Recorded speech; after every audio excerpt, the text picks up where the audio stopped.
Malam itu jam 11, seisi rumah sudah terlelap. Hasratku sebagai lelaki normal sedang memuncak dan butuh pelampiasan. Aku mengira ruang tengah kosong, tempat yang aman untuk menuntaskan keinginanku. Tapi ternyata, aku salah. Ibu mertuaku masih duduk di sana. Dan satu tatapan malam itu, mengubah status kami dari menantu dan mertua menjadi sepasang kekasih yang saling membutuhkan. Aku adalah seorang ayah yang memiliki 2 orang putra yang masing-masing berusia 5 tahun dan 2 tahun. Dalam kesempatan kali ini, aku ingin menceritakan sebuah kisah kelam yang berujung indah saat aku masih menyandang status duda. Namaku Wahyu, dan saat itu sudah hampir 1 tahun aku berpisah dengan istriku. Perselingkuhan yang dilakukan istriku dengan membawa seorang pria ke rumah dan kepergok sedang skibidi papap. Di dalam kamar kami, memanglah hal yang tidak bisa aku maafkan. Tanpa memikirkan dan mempertimbangkan bagaimana jalan hidupku selanjutnya, aku langsung mengajukan perpisahan. Beruntung, tanpa melalui proses persidangan yang panjang, akhirnya tuntutanku dikabulkan hakim dan aku resmi menyandang status sebagai duda dengan hak asuh anak jatuh padaku. Sementara istriku memilih pergi bersama selingkuhannya. Kemarahan dan kekecewaan pada istriku menjadi satu pada saat awal aku kembali ke rumah ibu mertuaku. Ya, aku memang tinggal bersama mertuaku lantaran beliau tak ingin berpisah dengan kedua anakku.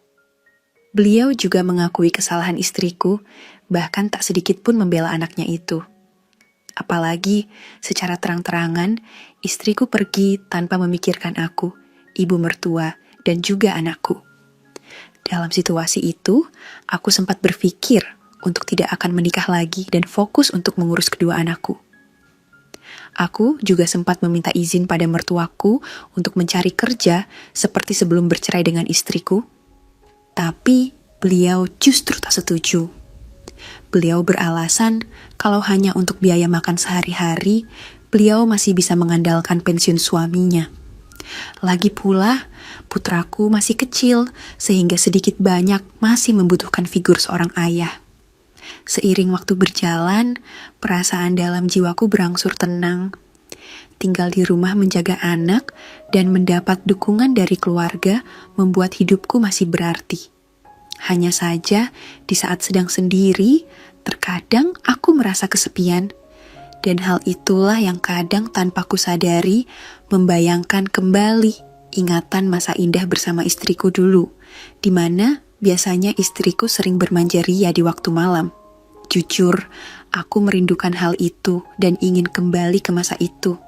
Tapi, di saat aku mulai sadar dengan kesendirianku, dengan segera aku tepis jauh-jauh pikiran itu. Berbulan-bulan aku mencoba untuk bertahan dengan kesendirianku. Tapi, semakin aku coba, aku malah semakin rindu dengan adanya seorang pendamping dalam hidupku, terutama untuk kebutuhan batinku. Sebagai seorang pria yang pernah beristri, tentunya aku sudah berpengalaman masalah urusan batin itu. Saat malam datang dan keinginan itu timbul, maka tanpa sadar, aku mulai melatih jemawiku sendiri. Meskipun pada akhirnya, hal itu jelas berbeda dengan apa yang kudapat sebelum berpisah dulu. Sebagai seorang pria, kebutuhan itu memang sangatlah penting. Alhasil, aku harus membuang niatku untuk tak menikah lagi, mengingat ada kebutuhan yang tak bisa kupenuhi hanya dengan melatih jemawi. Pernah suatu ketika, aku menanyakan hal itu pada ibu mertuaku, berharap akan mendapatkan solusi dari beliau. Ya, saat itu tepatnya di malam hari. Nampak ibu sedang duduk di sofa menonton TV di ruang tengah, sedangkan aku berada tak jauh darinya. Kupikir saat itu adalah saat yang tepat untuk mengungkapkan unek-unekku pada ibu. "Bu," panggilku. "Yana Wahyu, kenapa?" Jawab beliau singkat. "Apa boleh Wahyu beristri lagi?" Aku coba memulai pembicaraan dengan langsung ke inti permasalahan. "Ya bolehlah. Memangnya kamu sudah ada calon?" Wanita berusia 50 tahunan itu balik bertanya kepadaku. Belum ada sih, Bu. Oh alah, Ibu kira kamu sudah ada calon yang cocok, jawab mertuaku sambil terus menyimak acara di TV. Wahyu kan cuma minta pendapat aja. Kalau kata Ibu gimana? Aku mencoba bertanya untuk memperpanjang materi percakapanku sambil beranjak dan lantas duduk di samping beliau. Ibu, gak masalah nak Wahyu, malah bagus kalau ada yang cocok, jawab mertuaku. Ya udah, makasih ya Bu, kataku sambil tersenyum. Setidaknya aku sudah tahu jawaban tulus dari beliau. Kalau Ibu sendiri apa enggak ingin nikah lagi gitu? Beliau tertawa, kemudian kembali berkata, orang Ibu sudah kisut gini. Apa masih ada toh yang mau? Bukan gitu, Bu. Ibu kan sudah ditinggal Bapak. Apa enggak ingin punya teman kalau malam? Wah, kalau urusan itu, Ibu sudah lupa nak Wahyu. Ibu sudah biasa seperti ini. Ya memang benar, kata beliau. Sekian lama menjanda membuat mertuaku lama-lama terbiasa dan mampu menjalani hidup seorang diri. Singkatnya, hari-hari pun terus berlalu. Sampai tak terasa, sudah 1 tahun lebih aku menduda. Selama itu pula, aku semakin tak bisa membuang kebiasaanku untuk melatih jemawi. Bahkan, aku merasa kebiasaan itu menjadi rutinitas yang tak bisa kuhindari. Selain melatih di kamar, aku kadang juga melatihnya di kamar mandi, di dapur, bahkan di depan TV. Ya bisa dibilang, dimanapun ada kesempatan dan keinginan itu timbul. Dan beruntungnya, mertua serta 2 putraku masih tak mengetahui kebiasaan baikku itu. Sampai suatu malam, ada satu kejadian yang sampai saat ini tak bisa kulupakan. Kejadian yang memang di luar bayanganku saat itu. Tepatnya ketika itu keinginanku memang sedang tinggi-tingginya. Karena kebetulan jam sudah menunjukkan angka 11 malam, di mana semua penghuni sudah terlelap. Kuputuskan hendak melatih jemawi sambil nonton TV di ruang keluarga. Ya siapa tahu ada acara atau film tengah malam yang sedikit menambah semangatku. Dengan menggunakan sarung, aku keluar kamar hendak melangkah menuju ruang keluarga. Tapi ketika baru saja keluar, nampak layar TV masih menyala. Rupanya ibu mertua belum terlelap, masih duduk nonton acara TV ditemani secangkir teh di meja. Awalnya aku berpikir untuk mengurungkan niat melatih jemawiku di sana dan memilih untuk menjalankan niat itu di kamarku saja. Tapi entah dari mana datangnya, mendadak timbul pikiran lain yang tak pernah aku pikirkan sebelumnya. Sebuah ide untuk meminta bantuan penyelesaian masalah batin itu pada ibu mertuaku. Sejenak aku terdiam di depan pintu sambil berpikir. Kira-kira mertuaku setuju enggak ya? Karena bisa saja beliau justru marah, bahkan mengusirku nantinya. Sempat terjadi perang batin di benakku. Satu sisi aku takut, namun di sisi lain ada pikiran penasaran juga.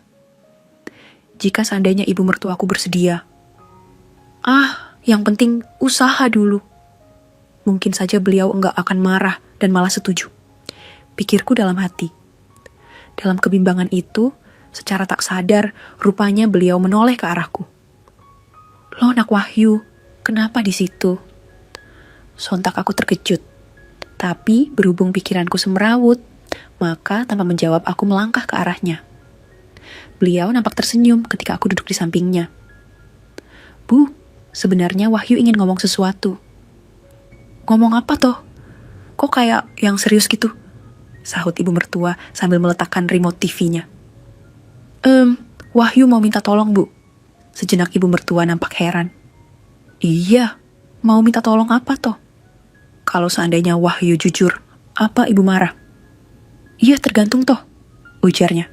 Tapi tetap dengan raut ramah. Sebenarnya Wahyu, ujarku terjeda lantaran ragu untuk mengatakannya. Loh ngomong yang jelas toh, nah Wahyu, sambung ibu mertuaku. Sebenarnya Wahyu ingin gini Bu. Sahutku sambil menunduk lalu menunjukkan kode dengan jemawiku. Sontak beliau kaget. Maksud Nak Wahyu sama ibu gitu? Iya, Bu. Wahyu gak tahu sama siapa lagi. Sahutku sambil terus menunduk, tak berani menatapnya. Bukannya menjawab, mertuaku mendadak diam, tak berkata apa-apa. Maafin Wahyu ya, Bu. Tiap hari yang ada di pikiran Wahyu cuman itu terus, Bu.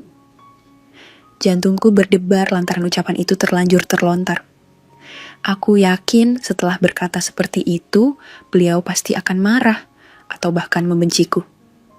Tapi rupanya dugaanku salah.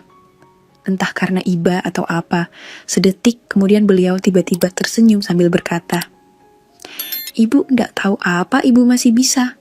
Soalnya sudah puluhan tahun ibu nggak pernah lagi Nak Wahyu." Mendengar jawabannya, akhirnya ku beranikan diri untuk menoleh. Jadi ibu nggak marah toh? Lapo marah? Nak Wahyu itu wajar kok. Begitu jawaban beliau sambil tertawa padaku. Mungkin ibu harus mengingat lagi gimana langkah-langkahnya ya Nak Wahyu. Sambung beliau seolah benar-benar memberi lampu hijau untukku. Aku yang tak ingin melewatkan rezeki baik tersebut, maka aku lanjutkan visi misi indah itu. Biar Wahyu bantu ya, Bu. Siapa tahu bisa ingat lagi. Sambil berkata demikian, aku beranjak lalu mempresentasikan perahu motor yang semula bersembunyi di balik sarung. Sontak beliau terpaku. Nampak beliau kaget dengan penampakan estral tersebut. Loh kok malah bengong, Bu? Enggak kok, Nak Wahyu. Ibu kagum aja. Mudah-mudahan ibu masih bisa ya. Ujarnya yang kemudian mengambil perahu motor itu dengan ragu. Tak kukira rupanya, setelah sekian lama sendiri, beliau masih bisa membuatku berceramah syahdu. Perhatian dan perlakuannya benar-benar mengingatkanku pada mantan istriku dulu. Dan meski usianya tergolong senja, tapi kuakui beliau lebih tangkas daripada mantan istriku. Sampai beberapa saat lamanya, beliau pun merubah haluan dengan menyajikan sajian mulianya itu. Mungkin kamu bisa mulai dari awal Nak Wahyu, katanya sambil tersenyum ceria. Tentu saja aku senang mendengarnya. Dan tanpa membuang waktu, segera kuhaturkan perhatian pada pelabuhan ratu itu. Entah beberapa kali beliau memanggilku, tapi tak sedikit pun ku gubris lantaran aku berusaha fokus pada bidang tersebut. Tujuanku hanya satu, menciptakan banjir bandang saat itu. Tapi rupanya, belum tiba banjir bandang itu, beliau kembali berkata, "Tunggu apa lagi Nak Wahyu?" Beliau merubah haluan negara, seolah memintaku untuk segera menyarankan solusi masalahnya. Sejenak aku terpaku lantaran benua dan lain-lainnya masih tampak fresh dan bagus tentunya. Dan tanpa sepatah kata pun kulajukan perahu motor itu. Saat itulah aku seperti merasa kembali pada masa sebelum berpisah dengan istriku. Bencananya hampir sama, hanya saja beliau lebih satset dan cekatan orangnya. Suara TV pun tak lagi kudengar. Berganti ceramah rohani yang syahdu dan mendamaikan jiwa. Aku berusaha sebisa mungkin membawa beliau pada tujuan utama, terutama setelah beberapa tahun tak lagi mendapatkan rezeki dari mendiang suaminya. Sampai kira-kira 1/4 jam berlalu, barulah aku dan beliau pun tiba pada tujuan bersama. "Kamu ngingetin ibu sama mendiang suami ibu, Nak Wahyu," katanya sambil mengatur laju udara. "Wahyu juga sama Bu, jadi ingat sama yang dulu-dulu." Sejenak kami saling tersenyum sampai tak lama kemudian. "Oh alah Nak Wahyu, cepatlah cari istri ya, kasihan anakmu. Ibu juga ya, kalau menurut Wahyu ibu masih bisa kok." Mana ada yang mau Nak Wahyu, lawang ibu sudah kisut gini." Kembali beliau merendahkan dirinya. "Tentu adalah Bu, siapa bilang enggak ada yang mau?" Siapa? Yang mana?" Mendengar pertanyaan mertuaku, entah kenapa aku malah nekat untuk mengajukan diriku. "Wahyu Bu, Wahyu bersedia kok Bu," ujarku membuat mertuaku terdiam. Ojo guyon toh Nak Wahyu," katanya sambil mencubitku. "Wahyu gak bercanda kok Bu, Wahyu sudah terbiasa sama ibu, sudah kenal ibu dari dulu.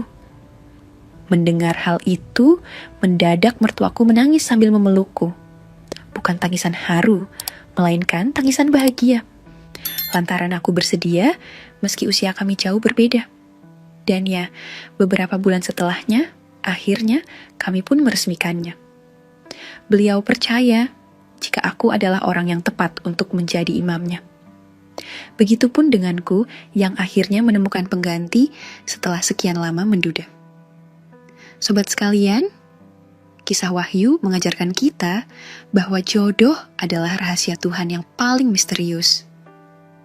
Kadang, orang yang kita kira akan menemani selamanya justru pergi meninggalkan luka. Namun, Tuhan selalu punya cara unik untuk menyembuhkan luka itu, bahkan dari orang yang tak pernah kita duga sebelumnya. Cinta tidak mengenal status atau usia, karena kenyamanan dan ketulusan hati adalah yang utama. Jika saat ini kamu sedang terluka, percayalah, pengganti yang lebih baik sedang disiapkan untukmu. Bagaimana menurut kalian tentang keputusan Wahyu? Tulis pendapat kalian di kolom komentar ya. Jangan lupa like dan subscribe untuk kisah nyata menarik lainnya. Sampai jumpa di video selanjutnya.